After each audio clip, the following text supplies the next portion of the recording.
Hi, this is Pastor Ted Marshall. Welcome to Veterans Radio Ministry and VRM.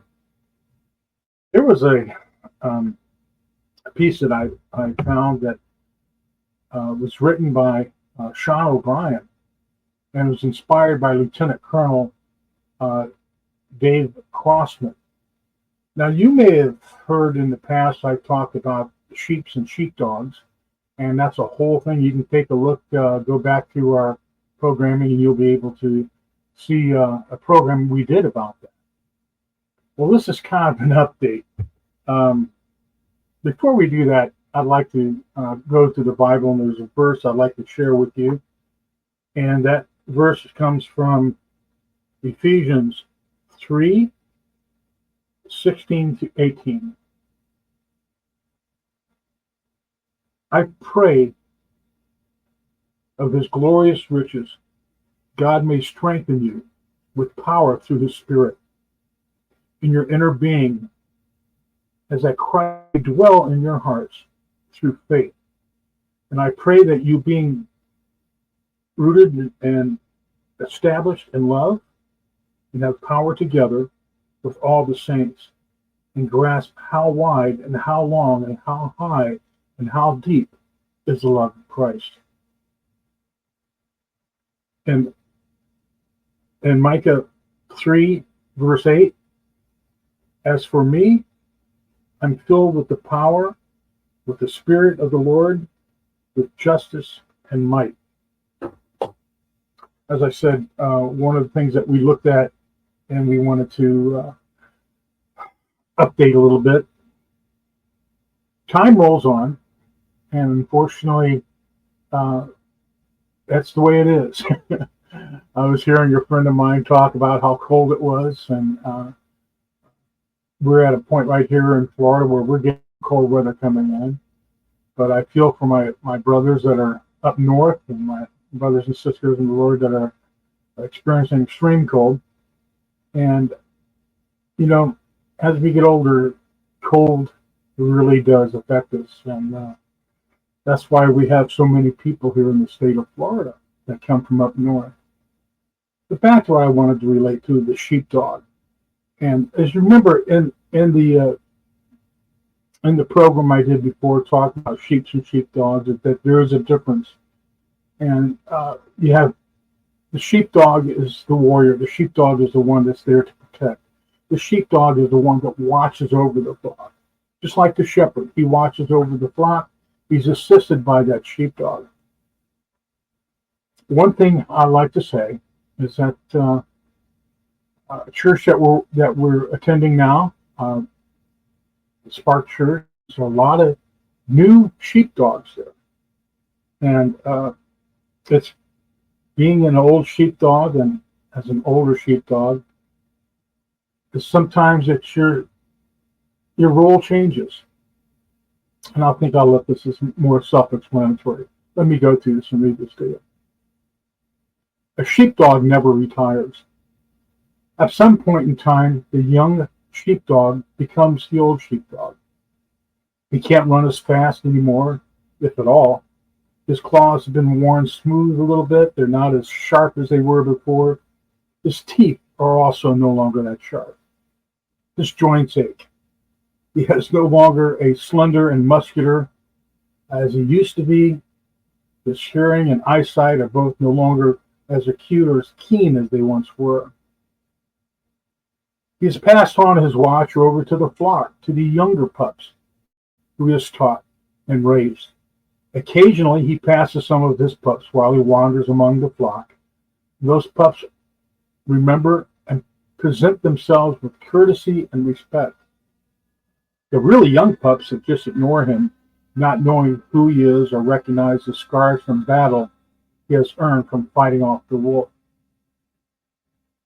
But when the wolf arrives, the one thing that has not left the old sheepdog is his spirit.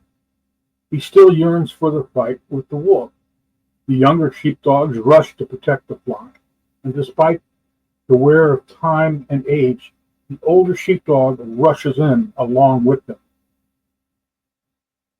There are times when the old sheepdog comforts confronts the wolf by himself, alone. The wolf appears and the younger sheepdog, for whatever reason, are not around. They can't be everywhere at once.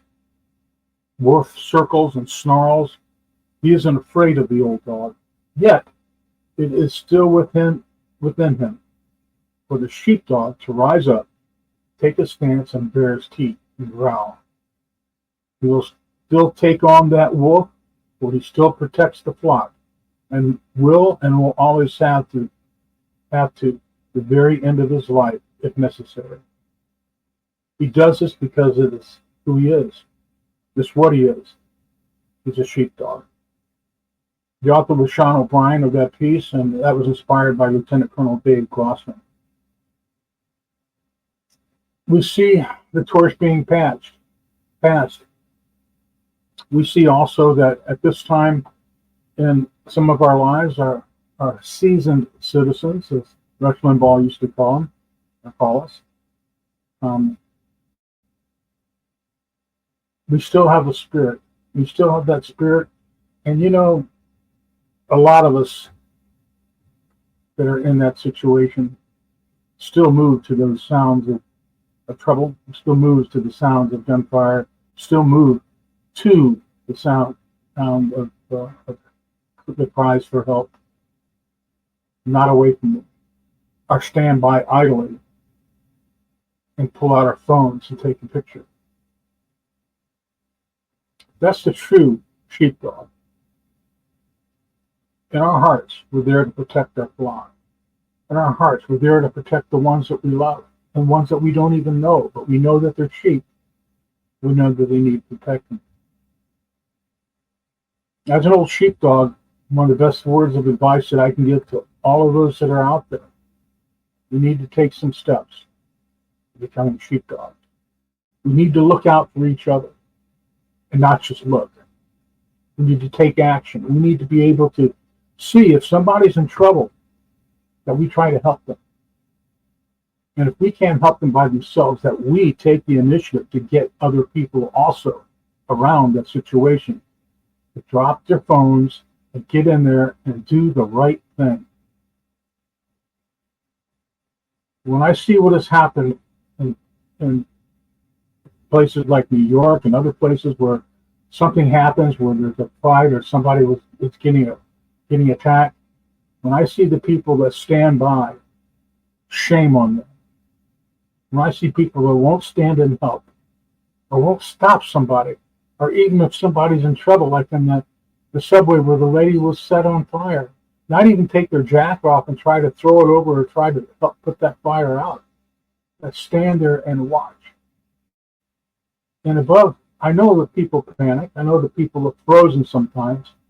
But you can't tell me that if you can take out your cell phone and turn on the camera and press record, that at that same time, the few seconds that it takes you to do that you couldn't have stepped in and saved the life. We all need to be sheepdogs. Learn from the older sheepdogs. They've got the time to teach you. But above all, take a stand and do the right thing. This is Pastor Ted. Thanks for giving me a few of your minutes, and I want to thank you for helping support our site here. If you would subscribe and like. And remember, Veterans Radio Ministry is nonprofit, and we can spreading the truth and life of Jesus Christ around the world. Now for our disclaimer. Sometimes you may notice I may mess up words. I'm dyslexic, and sometimes I will read something and things and numbers will get mixed up. But I pray that when you listen to our videos or watch us, that you keep that in mind.